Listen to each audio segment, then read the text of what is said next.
All right, everybody, welcome back for another deep dive.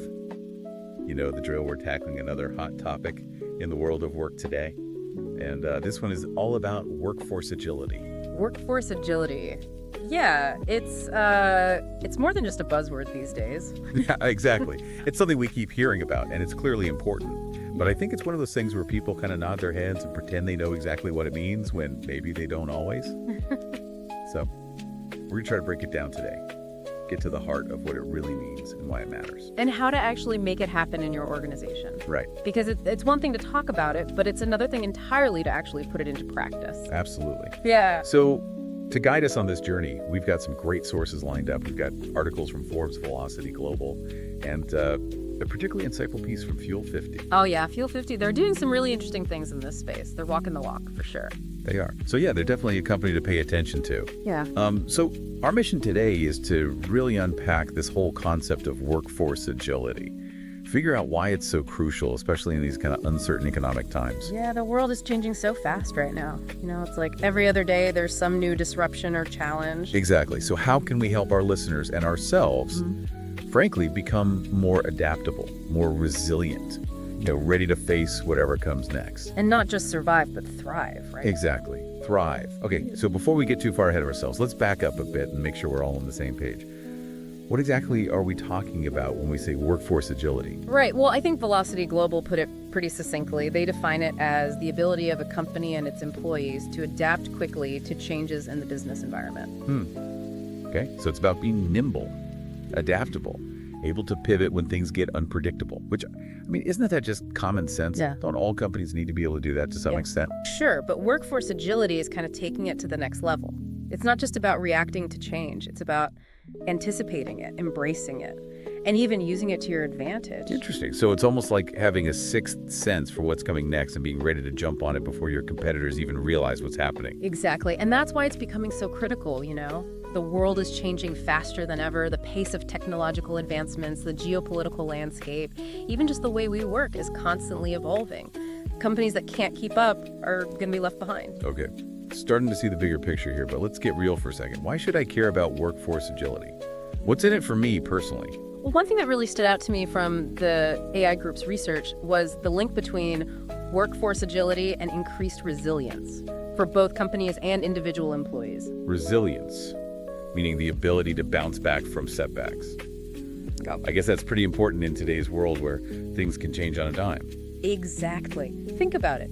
If you're in a company that embraces workforce agility, you're going to be more likely to weather those economic storms, adapt to new technologies, and even thrive in the face of disruption. And if you as an individual are adaptable and have a diverse skill set, you're going to be more valuable to employers regardless of what's happening in the market. So it's almost like a career insurance policy. Yeah. The more agile you are, the less likely you are to be blindsided by those unexpected changes. Yeah, I like that analogy. And beyond just resilience, there's also the potential for greater employee engagement and even better retention rates. Okay, now that's something I think a lot of companies are struggling with right now. Yeah. So you're saying that agility can actually help keep your best people on board? That's what the research suggests. When employees feel empowered, have opportunities to learn and grow, and are part of a company that's adaptable and innovative, they're much more likely to stick around. Makes sense. I can definitely see how that would create a more positive and dynamic work environment. But I'm also guessing that it's not something that happens overnight. How do we even begin to build a more agile workforce? Like, where do we start? Well, that's where those 4 key strategies from Fuel 50 come in. And they've really nailed it, in my opinion. They call them the 4 cornerstones of workforce agility. Cornerstones. Yeah. Okay, I like that. So what's the first cornerstone? We got to build this thing from the ground up, right? Right.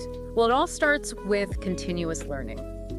Fuel 50 really emphasizes that a truly agile workforce is one that's constantly evolving, acquiring new skills, expanding its knowledge base. Okay, so we're not just talking about like mandatory compliance training here. It's got to be more engaging, right? Exactly. It's about creating a culture where learning is valued, encouraged, and even celebrated. Like Fuel 50 actually provides its employees with access to a personalized learning platform where they can choose from all sorts of courses, workshops, even mentorship opportunities. Wow, that's pretty cool. So it's all about giving employees the tools and resources they need to take ownership of their own development. Exactly. And that brings us to the second cornerstone, cross-functional collaboration. Silos.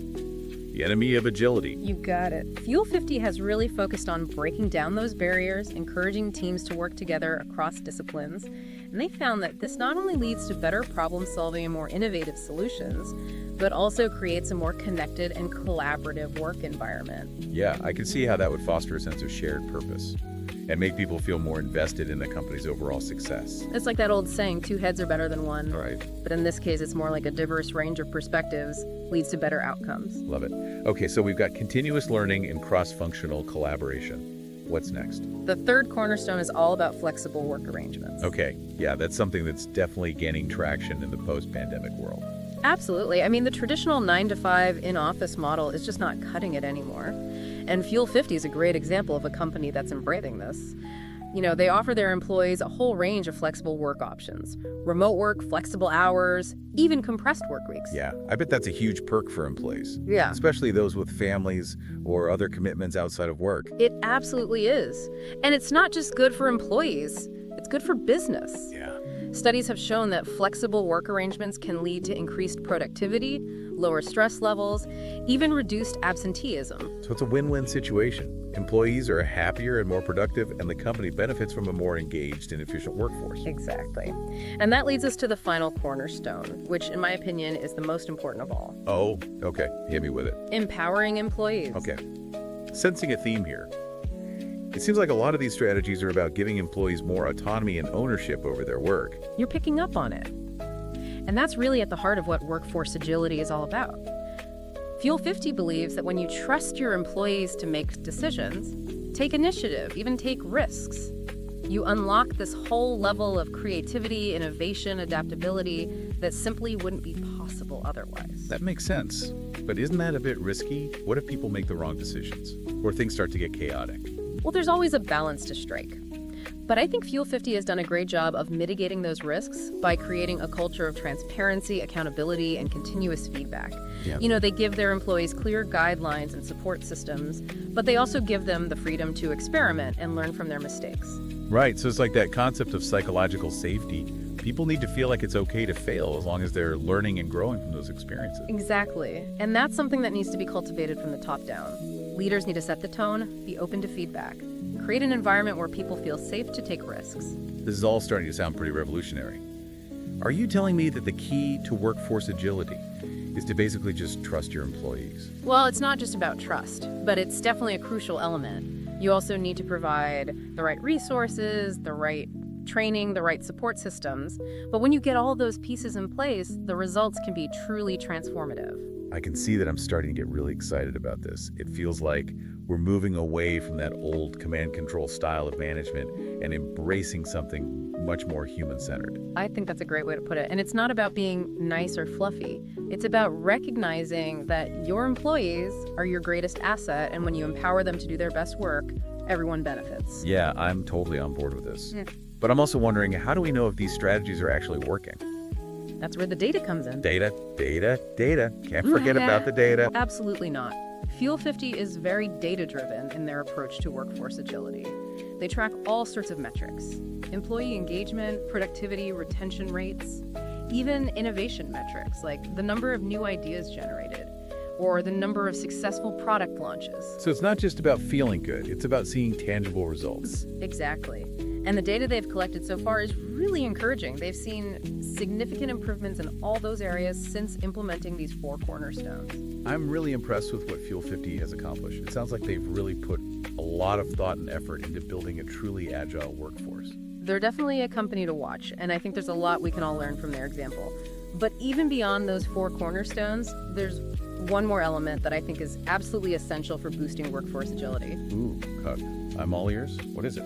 It's all about fostering a culture of autonomy and innovation. It really goes hand in hand with those 4 cornerstones we just talked about. Okay, I think I see where you're going with this. Yeah. But how does that look in practice? How do you actually create that kind of culture? It starts with empowering employees, giving them the autonomy to make decisions, take ownership of their work, and even experiment with new ideas. Okay. But doesn't that lead to chaos sometimes? I mean, what if people just go off in a million different directions and nothing gets done? Yeah, that's a valid concern. But that's where clear communication and well-defined goals come in. You need to give people the freedom to explore, but you also need to make sure everyone is on the same page and working towards the same objectives. So it's like having a roadmap, but maybe one with multiple routes to the destination. Exactly. And that's where strong leadership is so important.